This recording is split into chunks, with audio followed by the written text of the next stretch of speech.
Tukdiak. Ka Yokchet Tukdiak. Which is, of course, Khmer for Achtung Achtung. Of course it is. Everyone knows that.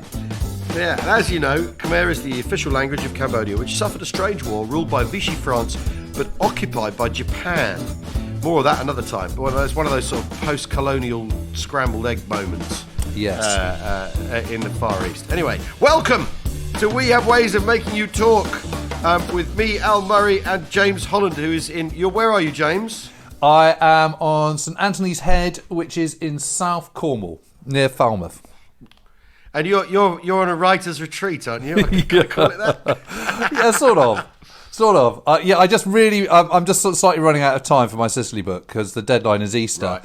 And I thought, well, okay, the only way to do this is just to have pure selfish time, concentrated all day, get up at 6, desk by 6:30, don't stop working till 10 with the odd break, just pound it. And do you know what? It's really working. It's great. I'm going to try and persuade Rachel to let me do this every single time I start a book, to be honest.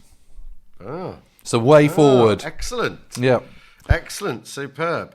And she's probably having a wonderful time with you out of the house. Yeah, well. Is, to be fair. Right, well, recent episodes have found James and I bunkered down on either side of the Thames, first at the Imperial War Museum and then the National Army Museum, and a huge thank you to both splendid institutions for their hospitality. Yeah, it was fun, wasn't it? I loved the archive at the National Army Museum. That was great. Peter was terrific. Yeah, those maps were something else, weren't they? Those maps and those photo albums and stuff. Really, really good. Yeah. Yeah. Really fascinating. Well, but today we're back in business as usual. James is at his TAC HQ in Cornwall, and I'm in my I am kitchen. actually very close. I am very close to a Second World War gun battery. So of course you are. I'm not completely bereft of World War II ephemera.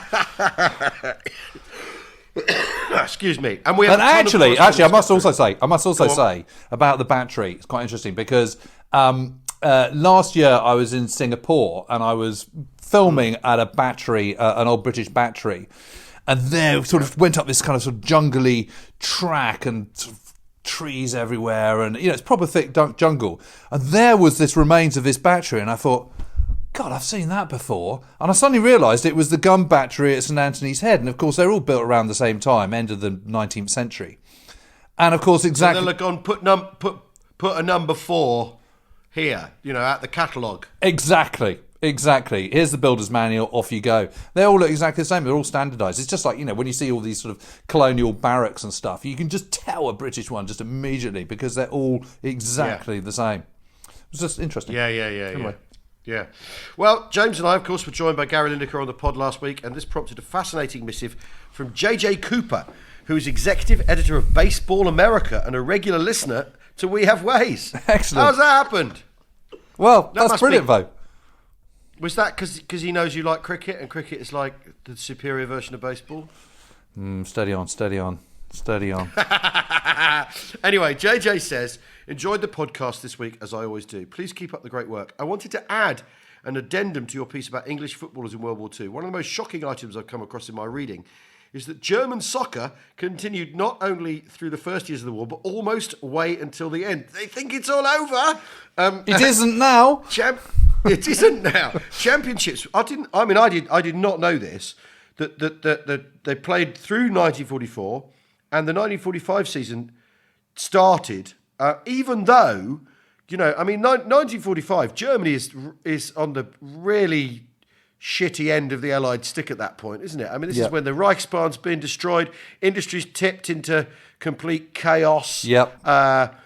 There's displaced persons all over the place. The Wehrmacht's falling apart. The Volkssturms. But they're still. We still got to play. We must play our football. Football. FC Bayern played its final game on April the 23rd, 1945. It's just. I know Germans like their football, but you ever wonder why the Third Reich failed? It's because they're so mad. That's just ridiculous, isn't it? But actually, there was there was a lot of sport going on in the war. There were lots and lots of exhibition matches. There were lots of cricket matches, lots of football matches. The troops were playing. We were talking about Tom Finney, weren't we? And the fact that he'd played all these matches in North Africa and stuff. And there was this incredibly famous match in the Soviet Union against a German side, against a Kiev side, which is sort of made up of ex Soviet footballers from Dynamo Kiev and also Lokomotiv Kiev. And they played in this match, and after the war, not all the players survived, inevitably, the war, but huge propaganda was made by the Soviet Union of this match that took place in, I think it was around August 1942. And I think this is where the Sylvester Stallone movie Escape to Victory came from, because the rumour was that the SS had kind of, put in one of their own as the referee and cheated. Right. And the guys, the Kiev players were warned beforehand that they had to kind of throw the match and all this kind of stuff. And the Russians then made a film about it after the war, which was incredibly popular and everyone loved and all the rest of it. And apparently later on, some of the players who survived said, no, that wasn't true. The referee was completely neutral, as far as he could be, was completely fair, and no SS guys told them that they had to lose the match. They just lost it. So it kind of... Well, but you might lose that match. You might lose that match. You might lose that match on a number of different. Yeah. A which because you know which side your bread is buttered. B, because you haven't got any bread and you certainly haven't got any butter, so you're not in the best physical health anyway. Yeah, exactly. There's a whole load of factors that might emphasise why that mixture of Dynamo and Lokomotiv Kiev actually lost that match. But it was known as the death match because people were supposedly in mythology, in Soviet Great Patriotic War mythology, were murdered by the SS afterwards, even though they weren't. But they sort of were, because I think we've done quite well. We've nearly been doing this for a year, and that's the first mention of Escape to Victory, which is probably my least favourite film of all time. I find it an unwatchable toss. And if that fills our mailbag up, I don't care. It's a diabolical film.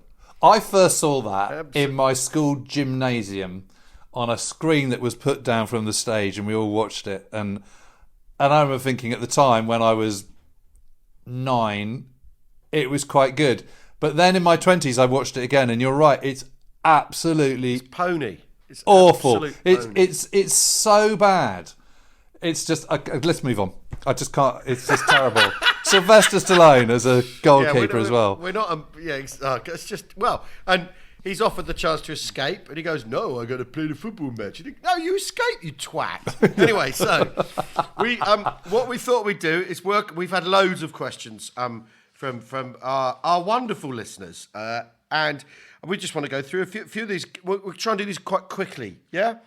So Nick Hill writes: "Is it true that the expression 'the whole 9 yards' comes from the ammunition belts American fighter aircraft were equipped with during World War II?" Well. Supposedly. Yeah. And that is presumably... That is go on. Which planes... Well, are we talking a Thunderbolt, or are we talking a Lightning, or are we talking a Mustang, or a Tomahawk? Which plane? But they did all use 50 caliber... Because they can't all have... They can't all have 9 yards. They didn't have all... Kind of all had the same capacity in their wings. No, that's true. But they must have all had... Well, I don't know, because yeah, maybe... I mean, they're all 50 caliber, aren't they? They're all 50 caliber. Yeah, they're all 50 cal. Yeah, I mean, I like it. I like it. I've not got a problem with it I like the idea, but I don't know if it's true or not. So, if anyone does know definitively, because I think this is kind of one of those. If you go online, it says that's right, but there's never anything on Wikipedia to back that up. Well, there's never any citation. Citation needed, Nick Hill. Citation needed. Okay. Mike P says, "Didn't Tatra cars kill more German generals in World War II than the Allies?" I don't think it was just poor old Tatra. I think it was just general vehicles generally. I mean, have you ever driven around a Jeep? I mean, I tell you, I had a Jeep for a few years. And you took one to Berlin, didn't you? I mean, they wobble around all over the place. You got no safety belt. There's no airbags, inevitably. If you crash it, even just remotely crash it, you're going to hurtle out of the seat. At the very best case scenario is you smash your head against a windscreen, and that sort of thing of it kind of. I mean, the number of accidents in the Second World War. Yourself on the steering wheel. Yeah. All that kind of stuff. I mean, they just weren't built around safety then. I mean, what's a safety belt? They just don't have them. And so inevitably, and particularly when you're driving around at night with no lights or very, very only slit headlights and all the rest of it, you're going to have lots of accidents. And it's just amazing. All the way through the war, whatever kind of one of the armed services you're involved in, accidents are just legion. I mean, it was reckoned that 30% of the RAF's casualties in the Battle of Britain were down to accidents. 30%. Really? Yeah. But road accidents in particular. I mean, the very, very high amount of soldiers, run over, fall off lorry. Lorry behind it in convoy runs him over. Nothing you do about that, and that's all. And obviously people getting drunk as well. But you factor in that bored and drunk people in unsafe vehicles. Yeah, you're looking at all sorts of. I mean, Patton after all was basically killed in a road accident. Yeah, he was. It's not just German generals. I remember talking to this amazing guy, this American soldier who was in the first Armoured Division, was in half track in North Africa, in Tunisia, and he was. It was the time of the Kasserine, and they were suddenly hurried forward to get to a place called Tebessa, I think it was, and they had to travel through the night. And on the way through, he ran over about 6 Arabs. Yeah, just knocked them over. Said, Yeah. I said, God, didn't you feel a bit bad about that? He said, I felt absolutely dreadful about it, but what can I do? I'm in a column. It's night. Can't see anything. There's a war on. Jesus. God. I know. That's a shocker. Right. Isn't it? Mr. Brown says, love the podcast. Well, thank you, Mr. Brown. My granddad was on Royal Navy minesweepers after World War II from 1945 in the North Sea and North Atlantic. He said he sometimes had to stand on the prow of the ship with a rifle and shoot mines in the water. Was this common? Actually, I think that was quite common. Really? I mean, they did. They shot. I mean, that sounds you certainly like because a lot of mines are under the surface. They're on these wires. So what you do, how you clear mines is you sweep for them, and you have these cutters. So you have you catch the wires, and the wires they get cut and they come to the surface, and then you shoot them, and you blow them up. Yeah, I don't know with a rifle, but certainly with a cannon you would. Yeah, exactly. With a cannon, yeah, but with a rifle, it does sound a bit like your first day at work and they send you to get a long weight from the stores. Well, I suppose the big problem, the big thing is they're quite big old bits of metal. I'm not sure that a rifle would penetrate them, would it? Would do the trick. Yeah. Okay, but they did shoot up mines. Podcast. Yeah. Simon podcast says love the Simon. Simon podcast. Simon Covert. Yeah, I know. Simon, it's been a long week, James. I know. Simon Kovac says, love the podcast. Obligatory brown nose out of the way. What was the most daring glider-borne commando raid? Eben Emael, the Mussolini Rescue, or Pegasus Bridge? Well, I think for my money, it's got to be Eben Emael. Just because it's the first, isn't it? And it's that's completely unknown. No one knows whether that's. I mean, I know obviously you've trained and stuff, but that's the first time, isn't it? That's pretty outrageous. Well, it's the thing that everyone goes, oh yeah, we could do that. Yeah. As well, it's the thing that sets the mould. Yeah. Although, interestingly, the British can't make their minds up even 2 or 3 years later whether gliders were used at Eben Emael. They don't know if they believe the news reports. Internally in British Airborne Forces, there's a whole trial argument: did it even happen? And have they built this glider force off the back of a thing that's propaganda? Because after all, as you well know, Blitzkrieg is full of myth. But no one is disputing after the event propaganda invention. Well, no. But there is an interesting kind of wobble. Right. 42, 43 in British Airborne Doctrine, where they're going, did that even happen? We don't know. How can we be sure? Because how could they be sure? And I reckon you'd have to be pretty daring to be on the first British glider one. I mean, landing in snow on a mountain in Norway, I mean, that's got to take nuts of steel, doesn't it? And they all go horribly wrong. They all get captured. Yeah, those are awful. Those that raid to destroy the heavy water plant. Is it Colossus? Yes, the first one. It's the first one. Yeah, it's sort of like October, isn't it? October 40. Yeah, is it 40? 41. And they 42. One of the tugs I think one of the tugs goes into a mountain with the glider. Oh, they're God, all it's killed. horrendous. Yeah. And They're all killed. And then another one. They're all and then killed another because one, they're all captured. and they're murdered. Yeah, they're murdered. And I've been to a spot where they murdered them. Yeah. It's just behind. Yeah. So it's really close to Oslo International Airport, what is now Oslo International Airport. And there's all these woods and stuff. Really? And right next to it is this tank proving ground. So they've got this range there. And what they used to do was they used to take the guys they were going to execute into the woods, whether they be Norwegian resistance types or whether they be British glider pilots, take them into the woods while the tanks were firing their guns. And so the firing of the tanks would hide the sign of the sound of the schmeissers. God. It's horrendous. And so there's all these little graves all over the place in that wood. It's really, really creepy. Yeah, it's a most amazing place. No, and the proving ground itself is just bonkers. I mean, it's absolutely enormous and lots and lots of concrete, as you would imagine it being German.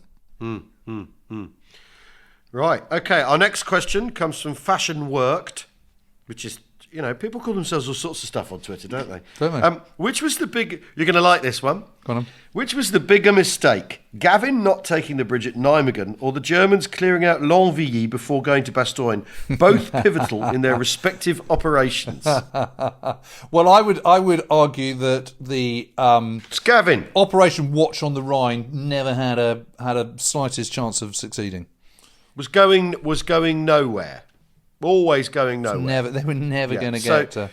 Whereas Gavin taking the bridge at Nijmegen would have changed everything on day one. Yep. Yeah. There you are. Can't argue with that.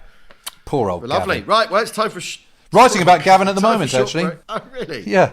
Oh. I'm looking upon him a lot more favourably for Sicily. Can't fault him, to be honest. Time for a short break. Like Wacht on Rhine, go nowhere. When we return, we've got a story about a Berlin post-war Berlin that'll make your hair curl.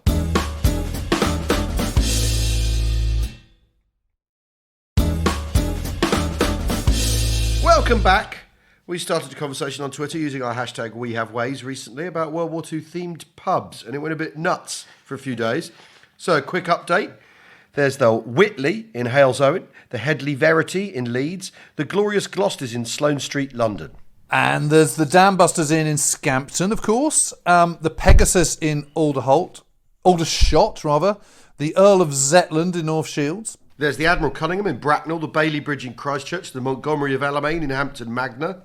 There's also the Enigma Tap in North Weald. That's a good one. Yeah, the Mulberry in Conwy Marina, the Guinea Pig in East Grinstead, which is outside the hospital grounds where they back in Doe was doing his plastic surgery. The Noble Inn after Sergeant Dennis Noble in Hove.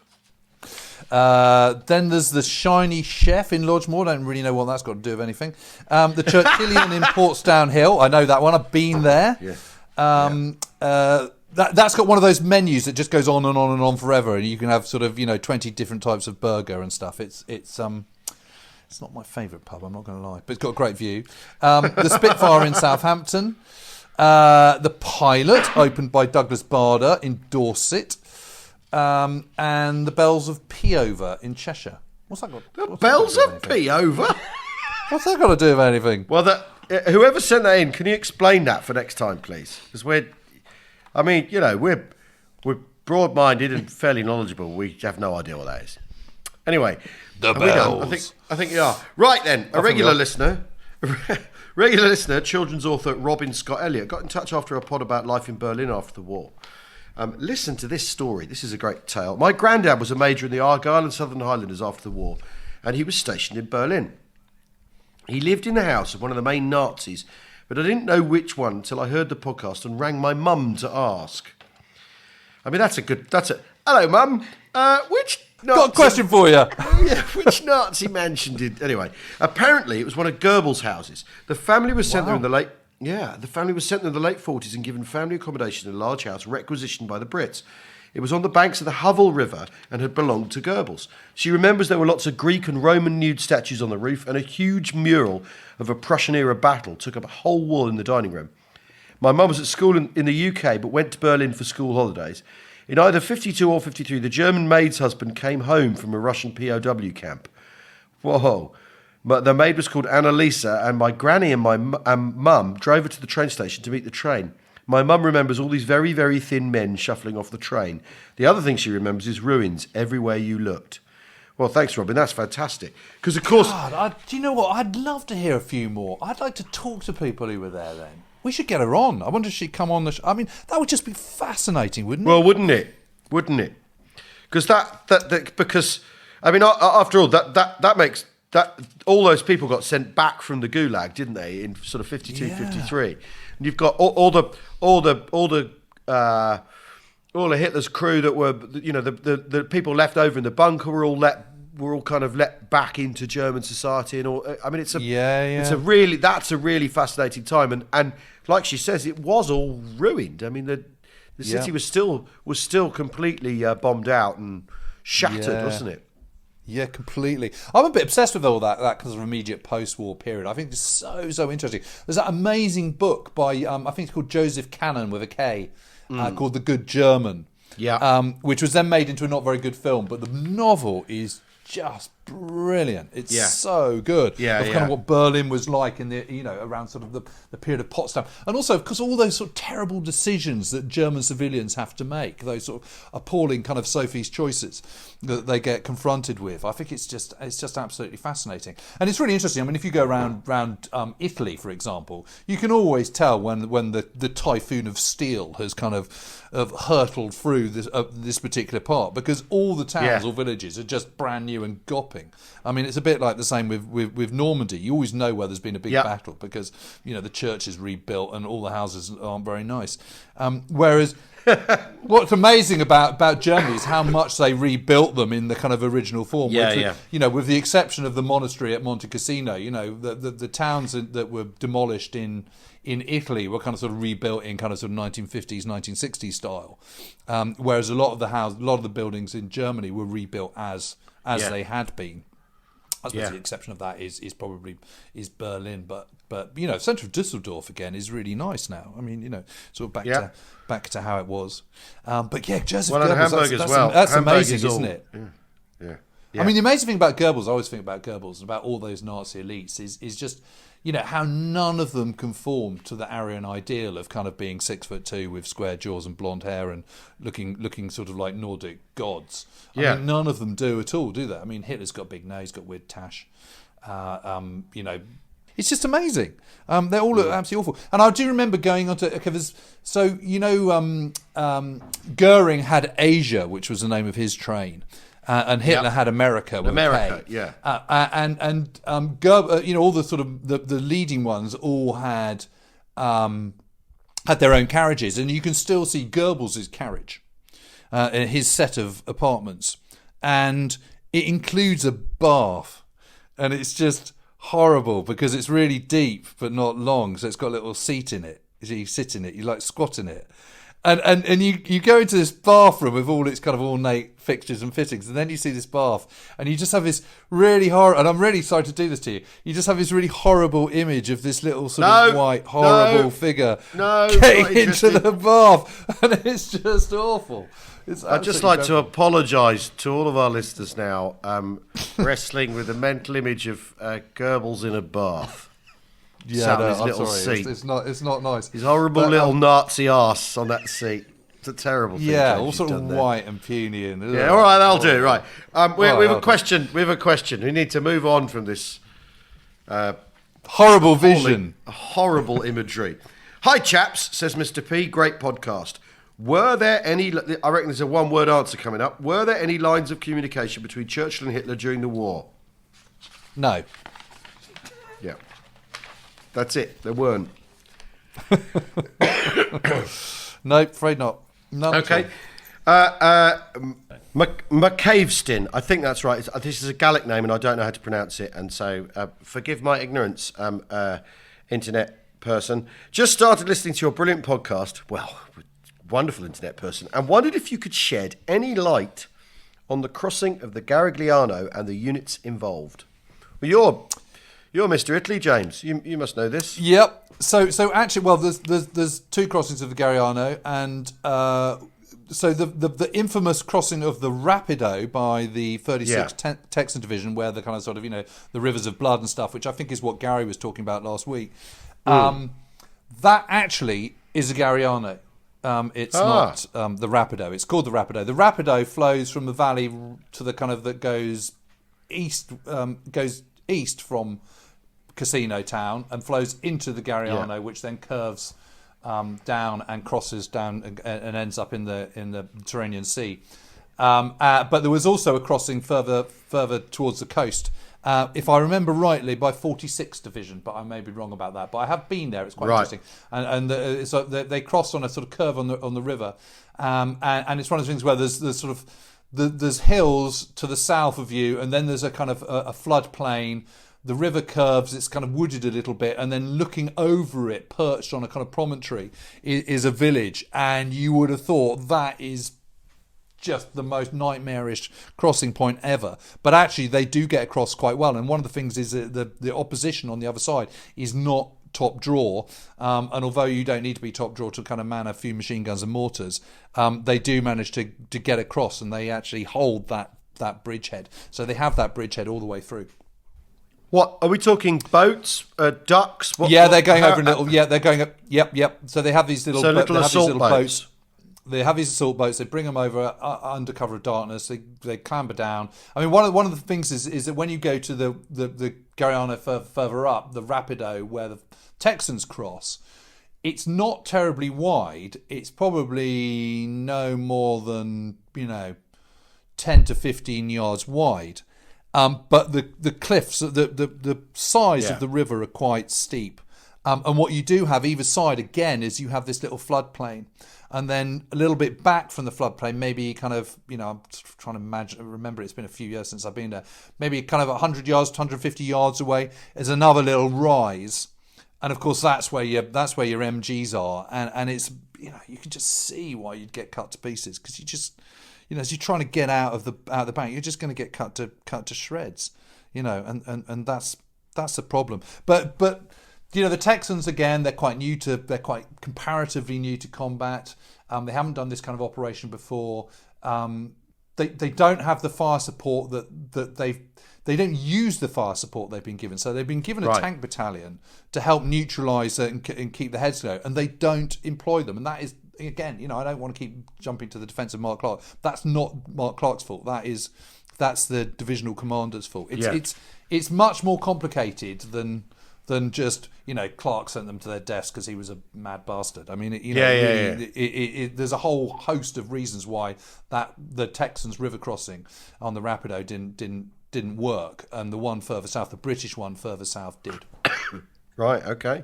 But I can't remember the precise units, I'm afraid. All right. Okay. I've just got this feeling in the back of my head it was the 46th Division, but I may be wrong. Okay. Which was the Midlands Division. Right. And the they like. So they go over in boats, and then they put a Bailey Bridge across. So is this one of these Exactly. sort of?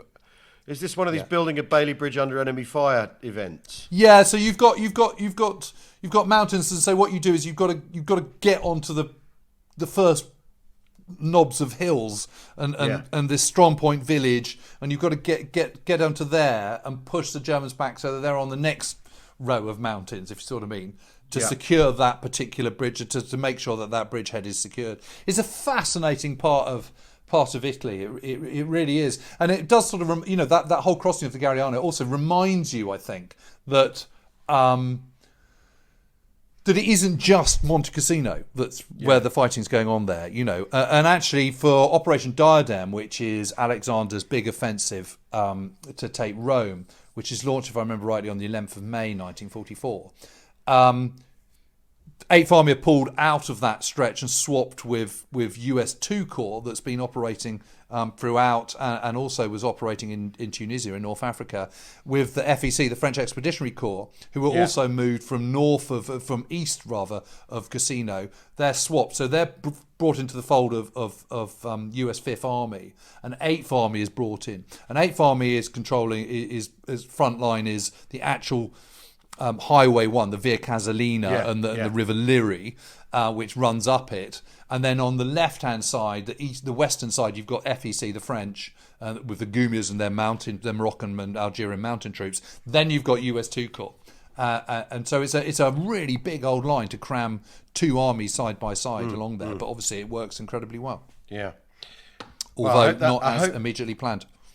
So I met this extraordinary guy, got to know this guy called Ted White-Smith, and he was a bridging sapper. And he was amazing because he was also a really good, really adept little artist. So he did all these little sketches as well in his notebook and stuff, which are just fabulous. I'll try and see if I can dig some out and put them up because they were really amazing. But anyway, in 26 nights, he bridged 23 crossings. I mean, it's just absolutely phenomenal. He just said, he was just absolutely exhausted. He said the problem is just trying to move because, all the arteries going up through the Liffey Valley, which is completely clogged with traffic, because now it's kind of fighting season again.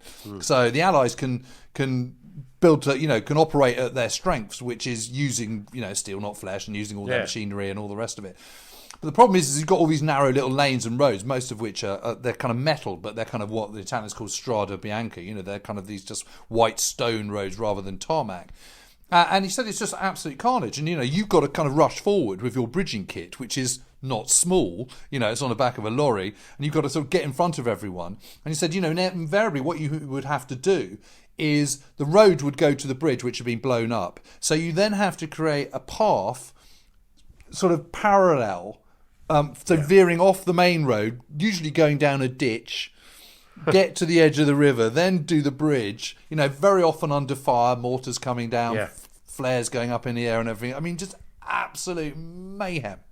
It was just incredible what they did. And again, it's just a sort of reminder, isn't it, that there's all these different component parts in an operation such as this. It's not just guys going forward with with Bren guns and rifles and Tommy guns and grenades and tanks. It's sappers trying to build things while under fire and all that. And medics and ambulances and all this other stuff that's going on all the time.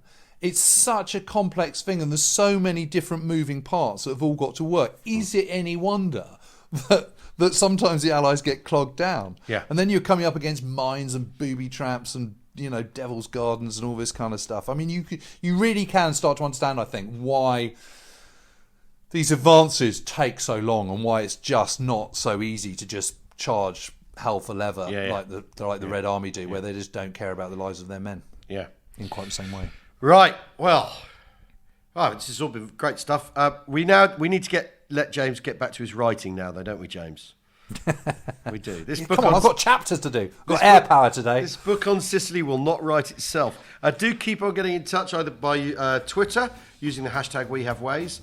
We also have our own Twitter account these days as well. It's called @WeHaveWaysPod. We got organised, that's what I'm saying. Do follow us there and we'll keep you updated with book recommendations and extra photos and general stuff. And of course, you can email us on wehavewayspodcast@gmail.com. That's for the elderly. We'll be reading out a number of emails next week, by the way, so keep them coming. Thanks for listening. Bye. Cheerio.